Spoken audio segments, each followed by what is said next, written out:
Hi, I'm FUNnBEER. I've been brewing beer and having fun doing it for over 20 years. Today I'll guide you step by step through brewing your very own Irish Stout. We'll cover all the equipment and ingredients you'll need to craft a 5-gallon batch, so you can follow along and enjoy the fun in beer making. Don't forget to like and subscribe. I share new recipes every week. Let's dive in and get brewing.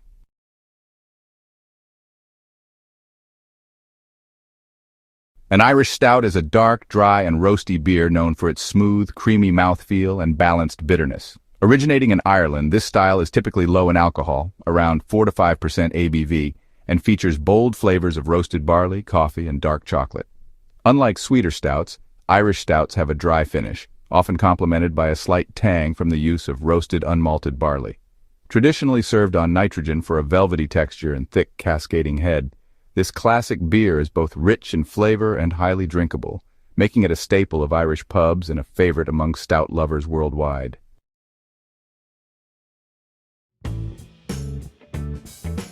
First, we will start with the essential equipment you'll need to get started brewing.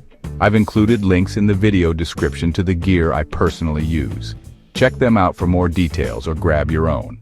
For brewing a 5-gallon batch, a 7.5-gallon pot is an ideal choice. This size provides ample space to handle the vigorous boil without risking messy boilovers, ensuring a smoother brewing process. The pot I recommend, linked below, is a game changer for homebrewers. It features a built-in thermometer, allowing you to monitor the temperature precisely throughout your brewing session. Additionally, it comes equipped with a convenient nozzle, making it effortless to transfer your wort to the fermenter while minimizing spills and oxidation. Investing in a quality brewing pot like this one enhances efficiency and helps produce consistent, high-quality beer. Next, you'll need a fermenting bucket slightly larger than 5 gallons to accommodate your brew and allow room for fermentation activity. The fermenting bucket linked below is an excellent choice. It features pre-drawn gallon markings, making it incredibly convenient to measure and monitor your liquid levels accurately. This larger capacity ensures there's enough headspace to handle the foam and carbonation created during fermentation, reducing the risk of spills or overflow. A well-designed fermenting bucket like this simplifies the brewing process and helps you maintain precision in your craft. Next, you'll need an airlock and a carboy bung, both essential tools for the fermentation process. The airlock allows carbon dioxide produced during fermentation to safely escape, preventing pressure buildup while simultaneously blocking outside air and contaminants from entering your fermenter. The carboy bung securely seals the opening of your fermenter and holds the airlock in place, ensuring a proper fit in airtight conditions. Together, these tools help maintain the perfect environment for your beer to ferment successfully, preserving its quality and flavor. Nylon mesh bags are an absolute must-have for any home brewer. These handy tools simplify the brewing process by containing your hops and grains during the boil or mash, eliminating the need for tedious straining afterward. By using mesh bags, you can easily remove spent hops and grains from the wort, keeping your brew clean and reducing the risk of clogging your equipment. They're reusable, easy to clean, and come in various sizes to fit different brewing needs, making them an indispensable part of your brewing toolkit. A big-ass spoon is an absolute must for brewing. Whether you're stirring your mash, mixing in malt extract, or making sure hops are evenly distributed, a long, sturdy spoon is essential for reaching the bottom of your brew pot and getting the job done efficiently. Opt for one made of stainless steel or food-grade plastic to avoid unwanted reactions with your ingredients. Trust me, having the right spoon makes the whole process smoother, and your arms will thank you for the extra leverage. Sanitizer is absolutely non-negotiable in brewing. Proper sanitation is crucial to ensure the success of your batch, as even the smallest contamination can ruin all your hard work. You'll need to sanitize everything that comes into contact with your beer after the boil, including fermenters, airlocks, utensils, and tubing. By keeping your equipment meticulously clean, you minimize the risk of introducing unwanted bacteria or wild yeast that could spoil your beer. Invest in a high-quality brewing sanitizer, follow the instructions carefully, and remember, clean equipment equals great beer. Your future brews will thank you. A reliable heat source is essential for brewing. While your kitchen stove can get the job done, I highly recommend investing in an outdoor propane burner. These burners offer superior heat control, allowing you to reach a rolling boil quickly and maintain consistent temperatures throughout the brewing process. An outdoor burner also keeps your kitchen free for other tasks, prevents lingering brewing smells indoors, and gives you more space to work with larger pots. Plus, it's perfect for homebrewers who want to scale up their brewing game or enjoy the flexibility of brewing outdoors. A thermometer is a crucial tool for brewing success, as precise temperature control is key to achieving the desired flavors and consistency in your beer. If you didn't go with the pot that includes a built-in thermometer, you'll need a reliable standalone thermometer to monitor temperatures accurately. Look for a digital or analog thermometer with a quick response time and a wide temperature range. This ensures you can accurately measure everything from mash temps to the cooling phase. Keeping a close eye on your brew's temperature helps avoid mistakes and ensures the best possible outcome for your beer. A siphon is essential for smoothly transferring the liquid from your brew pot to the fermenting bucket. When working with 5 gallons of wort, it can be heavy and awkward to manage without a siphon, which allows you to move the liquid safely and efficiently without disturbing the sediment or risking spills. A good siphon typically includes a siphon tube and a racking cane, making the process easier and cleaner. This tool is especially important for minimizing exposure to oxygen, which could affect the quality of your beer. With a siphon, you'll be able to transfer your wort with ease, ensuring a smooth brewing process. A hydrometer is a great tool to have, even though it's not absolutely necessary. It measures the specific gravity of your wort before and after fermentation, allowing you to calculate the alcohol percentage, ABV, of your beer. While it might not be essential for brewing, having a hydrometer gives you the precision to track the fermentation process and ensures your beer is ready to drink at the perfect time. Plus, trust me, when people sample your brew, the first question they'll ask is, "What's the alcohol percentage?" A hydrometer helps you answer confidently. A wort chiller is a game changer, though not strictly mandatory for home brewing. It significantly speeds up the cooling process, helping you bring your wort down to the ideal temperature much faster than waiting for it to cool naturally. This is crucial because pitching yeast at the correct temperature ensures healthy fermentation and prevents contamination from prolonged exposure to warm wort. A wort chiller works by circulating cold water through copper or stainless steel coils that are immersed in the hot wort, efficiently transferring heat away. It's especially helpful for avoiding the risk of bacteria or wild yeast getting into your beer during the cooling phase, ultimately improving your beer's quality and reducing the chance of spoilage. Now let's talk ingredients. The basic ingredients for brewing your own beer include malt, usually malt extract or grains, hops, yeast, and water. You can find everything you need at your local homebrew store. Just search homebrew store near me to find a nearby supplier. These stores often offer a wide selection of brewing ingredients, along with helpful advice from experienced brewers. Alternatively, you can order your ingredients online for added convenience. Online shops often have an even broader selection and allow you to explore different malts, hops, and yeasts from around the world. Whether you choose to shop locally or online, make sure to pick up the freshest ingredients for the best brewing results. For the flavoring grains and malts, you'll need a variety of ingredients that will contribute to the color, flavor, and body of your beer. These grains and malts will be the foundation for your beer's flavor profile. For this recipe, you will need 10 pounds of pale malt, 1 pound of roasted barley, 1 pound of flaked barley. For the hops, you'll need a selection that matches the style of beer you're brewing. Hops contribute bitterness, flavor, and aroma, and they play a key role in balancing the sweetness of the malt. Here's what you'll typically need for this batch. 1 ounce of Magnum hops. For the yeast, you'll need to choose a strain that complements the style of beer you're brewing. Yeast is responsible for fermenting the sugars in the wort and producing alcohol, carbon dioxide, and various flavor compounds. For this batch, we will be using an Irish Ale Yeast. Additionally, you'll need a clarifier to help ensure your beer is clear and free from unwanted sediment. Clarifiers help to remove suspended particles, yeast, and proteins that can cause haze or cloudiness in the final product. We will be using Whirloc tablets, just 1 tablet.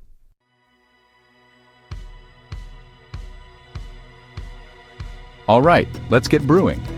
First, fill your fermenting bucket with 5 gallons of water. If your bucket doesn't have a 5-gallon mark, simply draw one with a permanent marker to ensure accurate measurements. Once you've added the water, continue filling it to the rim to ensure you're at the correct volume.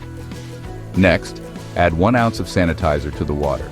This step is crucial to ensure that all equipment coming into contact with your wort will be sanitized properly. Stir the solution thoroughly, making sure all surfaces of the bucket are sanitized. Let it sit for a few minutes and then drain the bucket, ensuring that no sanitizer residue remains. This ensures a clean and safe environment for fermentation.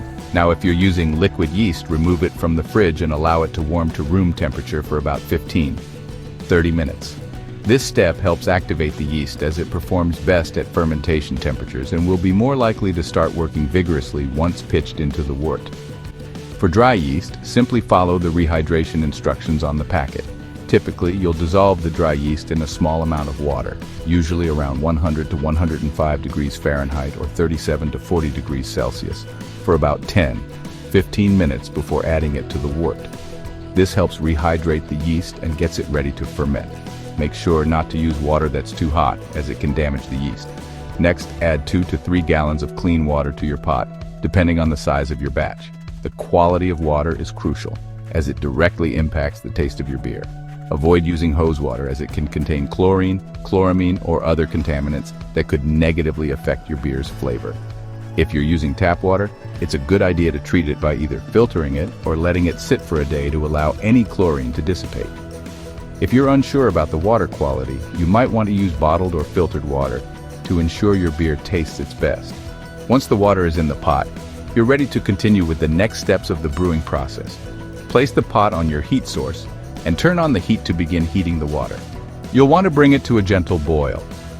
This step is the foundation for when you add your malt, hops, and other ingredients, so it's important to monitor the temperature as it rises. If you're using a propane burner or another heat source that heats quickly, keep a close eye on the pot to avoid a boil over. It's also a good idea to stir occasionally to help evenly distribute the heat throughout the water. Once the water starts to boil, you're ready to begin adding your malt extract and hops for the brewing process. Now place all your flavoring grains and malt into a large nylon mesh bag. This will make it much easier to handle and strain out the grains later in the brewing process. The mesh bag will allow the water to pass through and extract the flavors, sugars, and color from the grains, while keeping the solid grains contained. Secure the bag with a knot or drawstring to prevent it from floating around in the pot.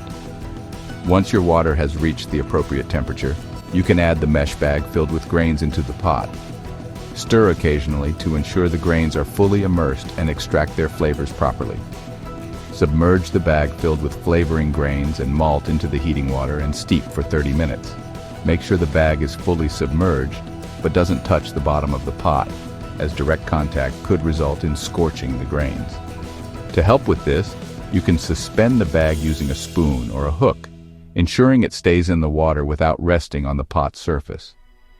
During the steeping process, stir occasionally to ensure the grains are evenly soaked. This will help extract the desired flavors, color, and sweetness from the malt. After 30 minutes, you'll be ready to remove the bag and move on to the next step in your brewing process. If the water temperature reaches 170 degrees Fahrenheit, 77 degrees Celsius, try to maintain it throughout the steeping process. 170 degrees Fahrenheit is the ideal temperature for steeping most flavoring grains and malts, as it helps extract the right flavors without over-extracting tannins, which could result in undesirable astringency. If the water temperature rises above 170 degrees Fahrenheit, 77 degrees Celsius, reduce the heat or turn it off completely to avoid over-extracting tannins from the grains, which could lead to an unpleasant bitterness. Once you've adjusted the heat, let the grains continue to steep until the full 30 minutes have passed. During this time, keep an eye on the temperature to ensure it stays within the optimal range. If necessary, you can remove the pot from the heat source for a brief period to allow the temperature to settle before resuming the steep. Once the 30 minutes are up, you can move on to the next steps in your brewing process, such as removing the grain bag and bringing the wort to a boil. Once the 30-minute steeping time is up, remove the grain bag from the pot and let it drain into the pot, making sure to extract as much liquid as possible. After that, bring the water to a boil. Stay close to your pot during this stage, as the wort will begin to foam as it heats up. Be prepared to adjust the heat to prevent a boil-over. If foam starts to rise too quickly, lower the heat temporarily until the foam settles. Once the foam subsides, you can bring the heat back up and continue boiling. The goal here is to maintain a rolling boil for the next phase of your brewing process, when you'll add your malt extract, hops, and other ingredients. Keep an eye on the pot to ensure the boil stays consistent. Now, add your Magnum hops to a mesh bag to contain them and prevent loose hop particles from floating around in the wort. Place the mesh bag into the pot with the boiling water. This hop addition will provide bitterness to balance the sweetness of the malt. Once the hops are in, start your timer for a 60-minute boil. This is the primary boiling phase where you'll add other hops and ingredients at specific intervals. Keep an eye on the boil. Adjust the heat as necessary to maintain a steady rolling boil, and be ready for the next hop additions and other steps as the timer progresses. During the boil, sanitize everything that will come in contact with the beer after cooling to prevent contamination. This includes the fermenting bucket, airlocks, thermometer, hydrometer, spoons, and any other utensils you'll use during the fermentation process. A quick tip is to use the sanitizing solution from step 1, the water and sanitizer mixture, for this purpose. Just make sure to thoroughly sanitize all these items and set them aside, ensuring they stay clean and ready for use once the wort is cooled. Keeping your tools and equipment sanitized is crucial to avoid any unwanted bacteria or wild yeast that could ruin your batch. With 20 minutes left in the boil, carefully remove your immersion wort chiller from the sanitizing solution. Rinse it thoroughly with clean water to remove any residual sanitizer. Once it's rinsed, add the wort chiller to the boiling wort. By placing the chiller in the pot during the last 20 minutes of the boil, you'll help sanitize it further and ensure it's fully prepared for cooling the wort after the boil is complete. Make sure the chiller is submerged and positioned so that it can efficiently cool the wort later on, and keep an eye on the boil to finish out your brewing process. After the 60-minute boil timer concludes, follow these steps to ensure the next stage of your brewing process goes smoothly. Immediately turn off the heat source to stop the boiling process. This will prevent overboiling and help bring the temperature down quickly. Carefully remove your hop bags from the pot. Gently squeeze out any remaining wort from the bags, being careful not to burn yourself as the wort is still hot. Discard the hop bags. Add your Whirloc Clarifier tablet to the wort. This will help coagulate proteins and other particles, making it easier to clarify the wort later on. Stir gently to dissolve the tablet and help it mix evenly into the wort.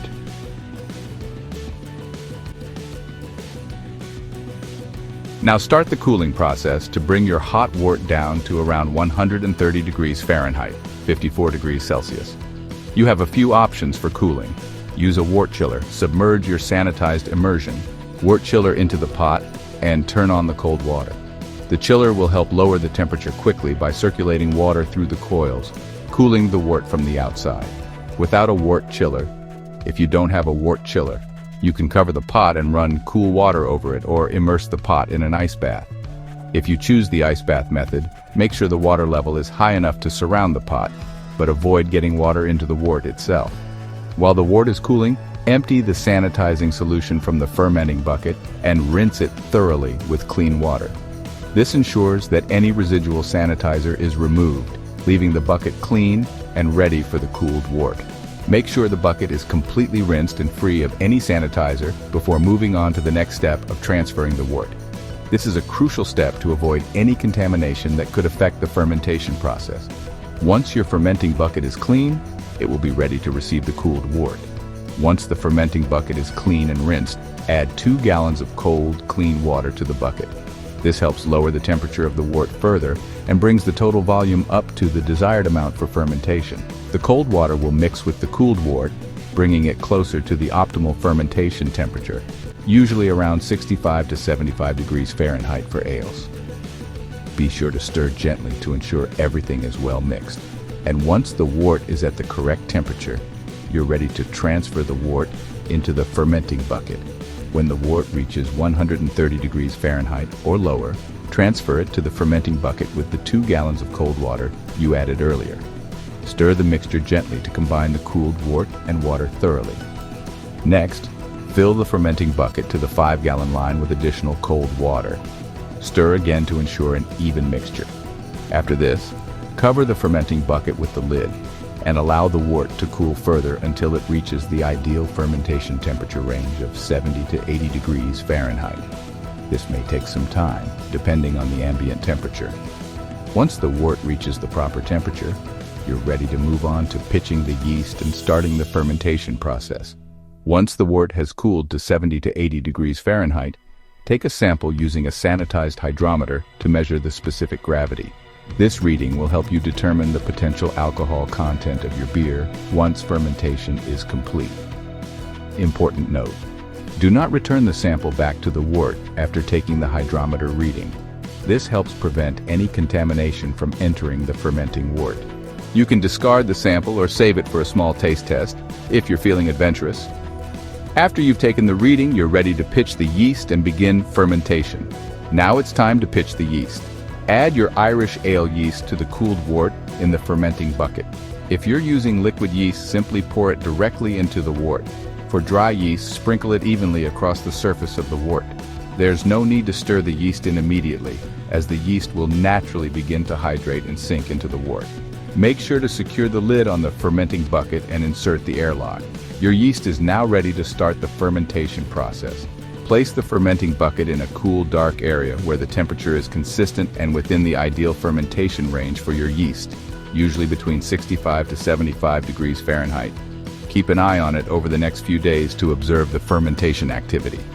Store your fermenter in a cool, dark place where the room temperature stays between 60 to 70 degrees Fahrenheit. This is the ideal temperature range for the fermentation of most brews, allowing the yeast to work efficiently without stressing or producing off flavors. Make sure the area is free from direct sunlight or temperature fluctuations that could interfere with the fermentation process. Once stored, allow the yeast to do its job, and you should start to see signs of fermentation, like bubbling in the airlock, within 24-48 hours. Patience is key during this phase. Gently tap the fermenting bucket daily to release any trapped air that may accumulate.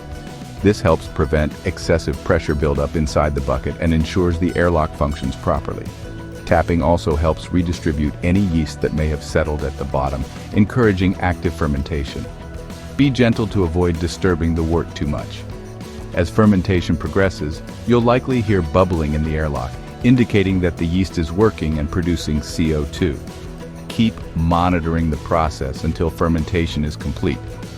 After 14 days, which includes 7 days of fermentation and 7 days of settling, your beer should be ready to be bottled or kegged. By this point, the fermentation process is complete, and the yeast has had time to settle at the bottom of the fermenter. Before bottling or kegging, you can take a final hydrometer reading to confirm that fermentation is finished and the specific gravity is stable. When you're ready to bottle or keg, be sure to sanitize all equipment that will come into contact with the beer, such as bottles, caps, or kegs, to avoid any contamination. Enjoy the final steps of your brewing process. Your homemade beer is almost ready to drink.